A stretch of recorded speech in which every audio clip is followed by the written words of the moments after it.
Hello, you many more moments to be maders. I'm Ralphie, and welcome to the final episode of my four-parter Ralphie Review 1000. On location, a return to Springbank, where I've always had a tremendous respect for the one distillery above all others which really innovates and protects the reputation of Scotch whisky globally by not changing things and leaving things alone, because if it ain't broke, why fix it?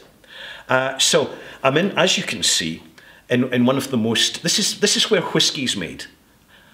Distilleries, stills, make new make spirit, but the actual whisky itself is made in warehouses. And I love these environments, David. These are dunnage warehouses.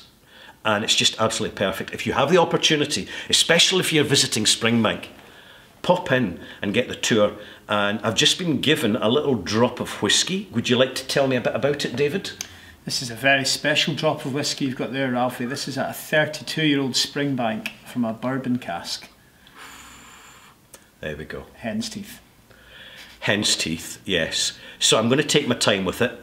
And I've already been eyeing up the casks in front of me as to which is the flattest that I can actually sit the glass down without any awful little accidents. We don't have too many flat surfaces in here, so no. Pick your cask wisely. I'm very experienced of coping with high quality and high value whiskies in hazardous circumstances, because of course I do all my stuff in the bothy.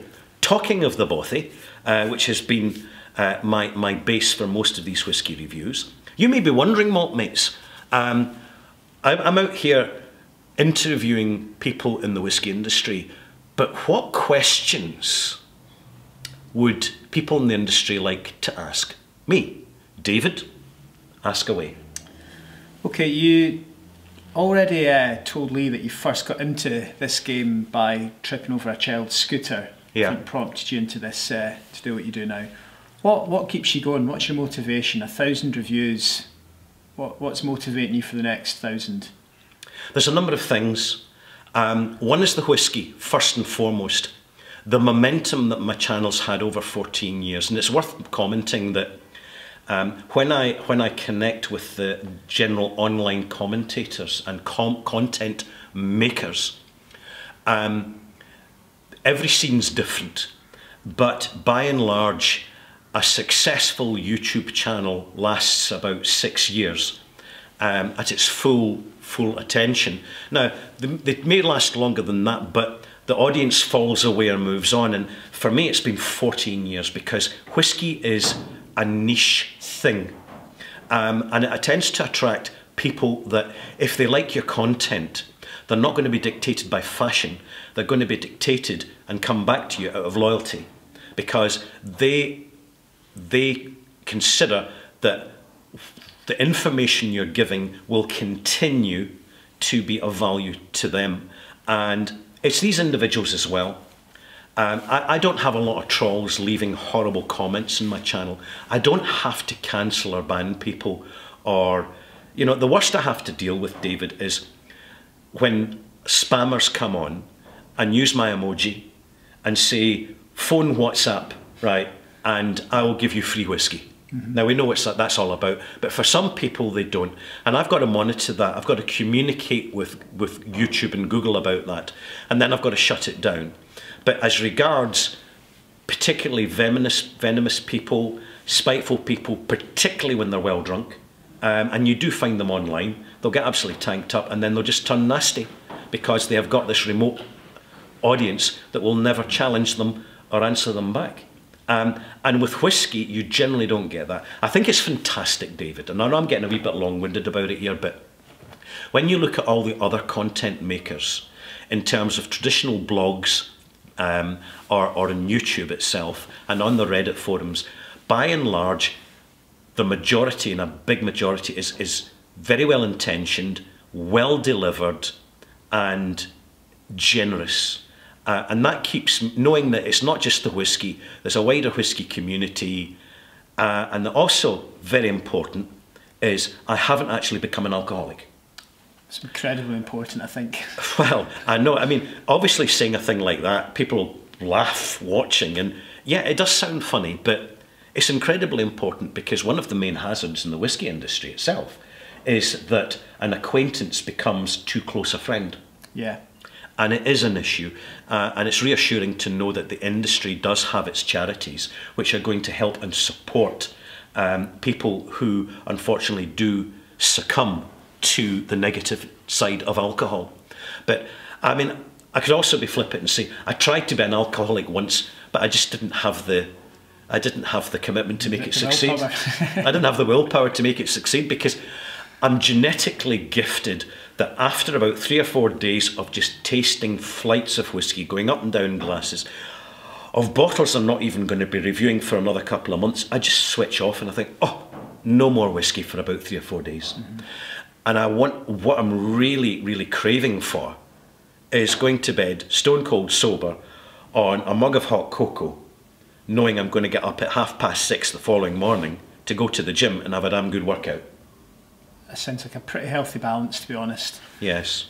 So out of 14 years, have you any idea how many people watched your first ever episode versus how many people watch now? By the way, that's beautiful stuff. It's not bad, is it? I'm getting orchid notes. I'm going to share something with you, David. Go ahead. If you ever go to Glasgow, to the West End, up at the top of Byres Road, you have the Botanic Gardens. Now, sometime in April, heading into May, depending how the spring has been, you can go into the orchid house. And if you actually take the time to really smell the orchids, one of the main things that separates the smell of the orchids is the colour of the flower. White orchids, vanilla and lily of the valley. Yellow orchids, soft lemon, mild grapefruit notes, very gentle melon notes. Red orchids, you start get fruity, spicy. It's almost as if nature already knows. It's extraordinary. It's a clever thing, nature. Nature is far cleverer than the capacity of human comprehension to acknowledge it. But hey, I just thought I'd mention that as well. So what was your question in the first place? Because I've completely forgotten what it was. Really, how many people watched the first ever episode 14 years ago? About 150. Okay. 150. It's not a bad start. I'd be pretty happy with that. Well, I was in Glasgow's Whisky Club at the time, and I was in the kind of tasting clique for all the bottles that the industry sent to the Herald and other newspapers for review online. Sorry, for review in legacy media. So we had this panel, and it was quite an event. We met at the Bon Accord, actually. That's where I first met Paul McDonough, who's sadly no longer with us, and an absolute gentleman who I will sorely miss. But my first video, 150, people knew I was doing it because I talked to people at the Whisky Club, and they didn't know anyone else that was doing it apart from Single Malt TV, who were doing a great job in the editing and the orthodoxy of their content, but they never got the audience to justify the costs, despite the entertaining conventionality of their content. Here's me, absolutely winging it, bloopers and all, just going for it. And then things turned around when an online blogger slagged me off on his channel. Oofed. Oh, you can't buy this publicity. It was Pissed priceless. it on. Oh, not a bit. I'm eternally grateful for him. He described me as a self-important anorak with a tripod in his face that loves to talk about himself. Now, you cannot buy this publicity, because as soon as someone brought it to my attention and they shared it, it went on to the big whisky forum at the time, which was whiskey.com, and it just blew up. And literally within 2 weeks, I had 1,000 subscribers. And from there, it's only ever grown. David, slowly, methodically, and at times it's flatlined a bit, but it's never gone down.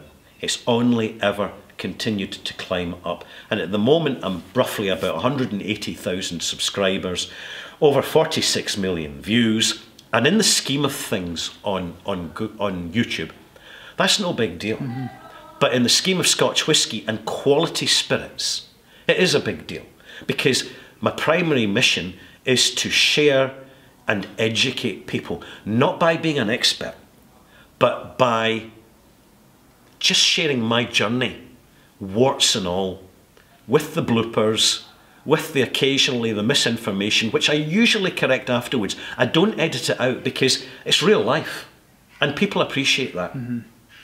Absolutely. And so, 14 years of doing the YouTube channel, but a sort of longer experience in whisky. What are the changes in the whisky industry that you've seen in, not even over the 14 years, even longer?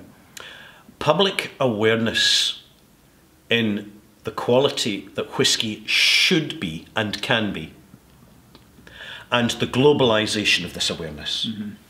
This is absolutely critical to the fact that even now, some people working in the industry are really quite surprised when members of the public are coming up to the table at whisky events or attending masterclasses and have more information about their distillery than they are actually aware of.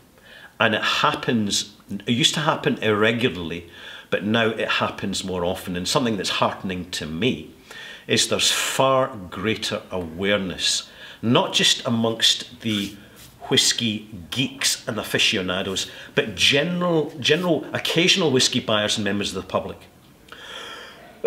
Excuse me, I'm just getting over a cold here. I arrive in Glasgow, I go to the pub, I get a cold, and then I have to stay in my bed for a couple of days to try and get over it before I go out and meet and greet the people in the whisky industry. And that's just the way it goes. So thank you for your patience here. You're fine, you're fine. But another thing I've noticed is people's expectations. People have a far greater self-discovery of what is real quality and what is contrived, overly marketed quality. We live in an age of over-branding, where products no longer matter. It's the brand that's the product, and the branding that's the product. And a classic example of that is, of course, Coca-Cola, where people buy the label and the contents of the can are merely incidental, and people don't stop. And nobody out there opens a can of Coca-Cola, David, and says, oh, this isn't as fizzy as it used to be. And why is it so tasteless? And how come if I buy one of the wee cocktail bottles of Coca-Cola, it's got so much more flavour in it? Because they don't know the codes. They don't realise you get flavours from Coca-Cola and standard Coca-Cola.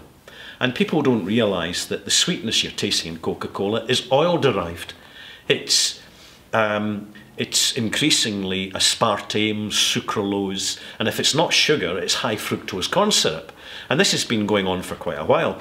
And as people become fatigued to mass consumption of banality in all its forms, people want to elevate their lives by elevating the calibre and quality of what they buy into, connect with, and then talk about when they're socialising. And Scotch whisky, and increasingly distilleries all around the world, understand that and are really continuing to deliver. And I think it's very reassuring that any new distillery that starts up now in Scotland, are they going to take the generic model of 40% chill filtered, a good splash of caramel, and loads of branding? Then you'll find the special nights down at the embassy. No. All the new distilleries that still want to be in business tomorrow, 46% and higher, unchill filtered, natural colour, and you can smell and taste the investment in the casks, because it's the casks, David, that make whisky, and the stills make the spirit, but casks make the whisky. And casks are critical. There you go. Right, one final question for me, and it's a question that I hate when people ask me. Right, fire away. This is going to be interesting. A bit easier for you, hopefully. What is your favourite Springbank? And I'll keep it to Springbank, Hillsborough and Longrow for this time, so not the wider industry. All time. Favourite Springbank? Rundlets and Kildekins. Which one? Hillsborough, Springbank or Longrow? Springbank. But all three are brilliant. Yeah. They have that synergy and the energy, that small casks bringing their vitality while retaining the integrity and youthfulness of the complexity of the spirit, because it is low yield production, slow run stills, and it's hand done. It's done by hand. It is not automated so that somebody in a shirt and tie in a fluorescent lit office somewhere in an industrial unit can press the button and all of a sudden they're getting higher yield. So Rundlets and Kilderkins, and I'll tell you another reason, because it's totally unpretentious. It was never touted as being this amazing be-all, end-all Springbank. Older, for me, is not necessarily better. Older is really down to the provenance, ultimately, of the casks, not the spirit. And one of the great skills is actually managing the casks and managing aging over the decades, the 10 to 20, so the 0 to 10, the 10 to 20, the 20 to 30, the 30 to 40, 50 and beyond. There's so much more engineering and experience goes into that than people realise. So it's a humble, relatively humble, and do you know what? It was available, I could buy it, and I stocked up. And I says, you know, Maltmates, I've told you, look after your stash, stash up. Remember, the quality of whiskies you buy now, don't presume you'll be able to get them in the future. Don't presume that they're going to be a little bit more expensive than they are now, because inflation is really kicking everybody into touch. Good answer. Thank you. Thank you very much. Rightio. Is that us done, David? I think that's roughly 4 questions I've asked. Wonderful. I'm out. And I've still got energy in my battery. Fantastic. I'm glad I supercharged it. But I tell you what, I love these locations. And even sitting 8 feet away from the lens of the camera, I know the sound's picked up, but most importantly, see that natural light coming through your double doors there. And we're just about 15 feet inside the door, sitting on the left-hand side, sitting in casks, with casks behind us in a dunnage warehouse. Maltmates, it doesn't get better. Cheers for now. Thank you, David. Thank you. Cheers. Cheers. Cheers, Maltmates. Thank you for sticking it to 1,000 reviews. Review 1001 will be along shortly, after I have done Ralphie Review 1000 Extras.